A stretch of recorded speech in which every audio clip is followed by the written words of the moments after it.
On the 5th of June 1984, one of the strangest, and still confused, air-to-air engagements in history occurred.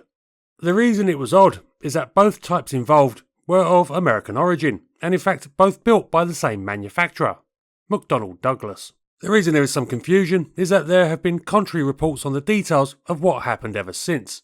This is the story of when F-4 Phantoms of the Islamic Republic of Iran Air Force, the IRIAF, went head-to-head with F-15 Eagles of the Royal Saudi Air Force. The tale starts, for simplicity's sake, in 1980.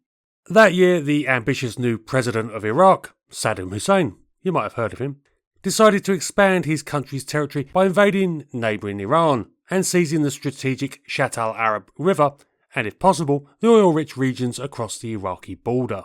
His opportunism was triggered by the fact that Iran was in a state of barely contained chaos at the time. The Iranian Revolution, which had deposed the Iranian royal family and which ultimately instituted an Islamic theocracy in their stead, had occurred only the year before. But this was not a straightforward affair, and conflict had occurred between the various revolutionary forces as they strived for control of the country. In the meantime, Iran's military and security apparatus collapsed, with many members jailed and even executed. So, with this as the situation, I suppose we can see why it was that Saddam thought he was in for a cakewalk. As it turned out, a major miscalculation on his part. The Iranians not only resisted, but ground up the Iraqi offensives, with both sides suffering major losses in some of the heaviest fighting seen since the Second World War. As the war descended into a bloody stalemate, and it became obvious that a quick victory was not going to be possible, both sides began to use other methods to put pressure on each other.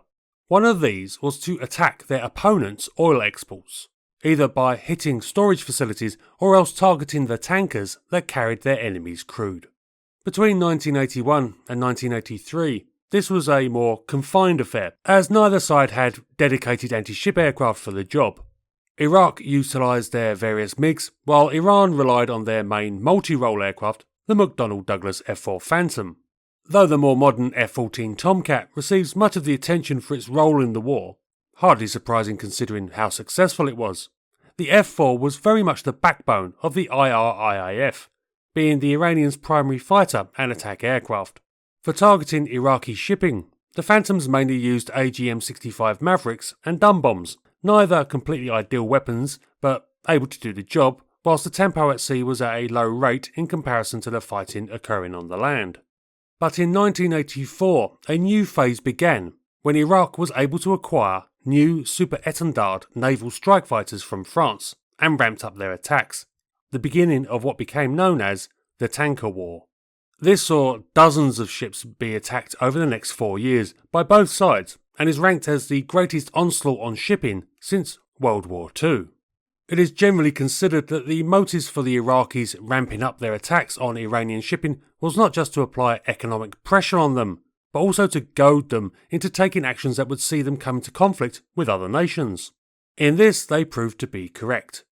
Iraq was essentially by this point being propped up by the Gulf Arab states, principally Kuwait and Saudi Arabia.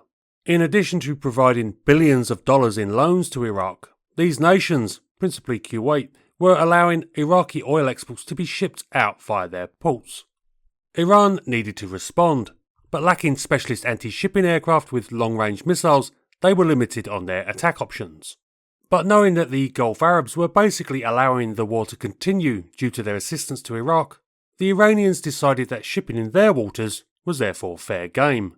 On the 13th of May 1984, a Kuwaiti tanker was attacked by Iranian aircraft off the coast of Bahrain. Then 3 days later, it was the turn of the Saudis when one of their tankers was attacked by Iranian F-4s while in Saudi waters. Now, it's a demonstration of the realpolitik attitude of the time that Iraqi aircraft had hit Saudi ships that had been taking on cargoes of Iranian oil, but that was considered the cost of doing business. But with Iran intruding into Saudi territory to attack their ships, well, what occurred was probably inevitable. On the 5th of June, an Iranian P-3 naval reconnaissance aircraft located several ships sailing close to the Saudi coastline. Though the recent attacks had drawn a lot of anger from the international community, no military action had been taken against the Iranians, and so a new attack was initiated. Two of Iran's formidable F-14s were dispatched from Bushehr and proceeded towards the middle of the Gulf. But they were just a distraction, aimed at drawing attention from the aircraft tasked with apparently striking at the shipping on the Arabian side. Two F-4 Phantoms, which made their approach by swinging around to the north before dropping to low level. And it might have worked, but the Saudis were now able to leverage some of their most powerful military assets, as well as a hefty measure of American support. With the increased attacks on ships in the Gulf, the Saudis had instituted a stand-in combat air patrol to intercept intruders, and they had the perfect aircraft for the task, the McDonnell Douglas F-15C Eagle. In 1984, this was arguably the best air superiority aircraft on the planet. The problem was that the RSAF were only just learning how to handle their new fighter. The Saudis had initially requested to purchase the Eagle in 1978, but had been stymied initially by concerns that the F-15 might be used against Israel. But the increasingly close relationship between the Saudis and the USA, especially in light of the end of Iran as the United States' principal ally in the region, meant that in 1981, Saudi pilots were able to begin training on their new F-15s. They also began to receive American support in the shape of E-3 AWACS and KC-10 aerial tankers of the United States Air Force that were flying in Saudi airspace and assisting the RSAF. In fact, this support played the dual role of providing the Saudis with the critical airborne support their growing air force needed and enabling the training of RSAF personnel on techniques and aircraft that they had on order from the US, while also allowing the Americans to slow down and monitor their acquisition of advanced aircraft and capabilities so as to placate the pro-Israel lobby in the Senate. All this meant that the two Iranian F-4s, making their stealthy approach, the sort of thing that might have worked on the less sophisticated Iraqis, were being watched pretty much from the moment they took off by a USAF E-3 AWACS that was cruising in Saudi airspace. As the Iranians' intentions became clear, this signalled two Saudi F-15s that were undertaking a refuelling exercise with an American tanker to intercept. Here, things are a little confused. According to author Steve Davies, it appears the two inexperienced pilots, as said, no doubt pretty new on the Eagle, seem to have had some doubts as to whether to proceed. But here they had some advice on hand. As they were on a training mission, the aircraft were one single F-15C and a two-seat F-15D, and observing in the rear of the latter was a United States Air Force instructor. He was able to encourage the Saudi pilots and guide them through the action. This, however, appears to be refuted by General Spencer Armstrong of the USAF, who was in command of the training mission to the Royal Saudi Air Force at the time.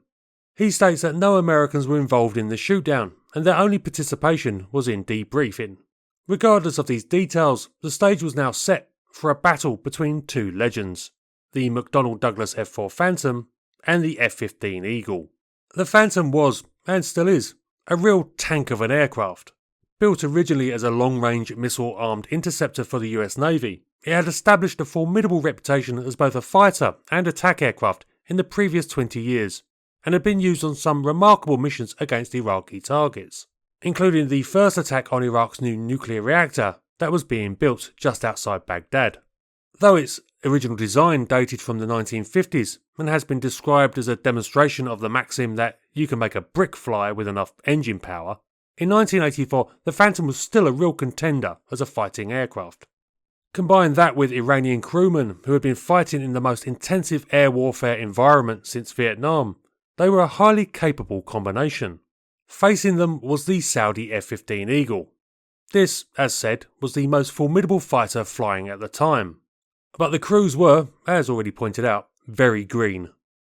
Interestingly and ultimately, it counted for nothing because the Saudis were going to demonstrate once again that at the end of the day, modern air warfare is a team game. They knew exactly where the Iranians were, whilst the Iranians, I strongly suspect, didn't even know they were being engaged. Closing rapidly, the F-15s acquired the F-4s and locked them up with their radars. Then they both fired an AIM-7 Sparrow semi-active radar-guided missile at the Phantoms. One of these exploded in a fireball, resulting in the death of both crewmen. The other is often reported to have been destroyed as well, but it seems instead to have been heavily damaged and managed to limp back across the Gulf to make a landing at Kish Island. However, the damage is reported to have been so bad that the aircraft had to be scrapped. From the limited information available, it doesn't seem like the Iranians even knew they were being engaged. That is entirely possible, as I suspect that their radar warning gear, no doubt rigged for picking up the emissions of Soviet and French radars as used by the Iraqi Air Force, may not have been calibrated to pick up the radars of the Eagles at all. Iran levelled accusations that the F-15s had actually been American, which further muddies the waters around the whole affair. And for many, the shooting down of the older aircraft by the more sophisticated later generation ones seems a logical result. But all this disguises the real lesson that was demonstrated. In combat, confusion rules. The side that has the greater clarity will almost certainly win. And with their airborne controllers, in this engagement, that was clearly the Saudis.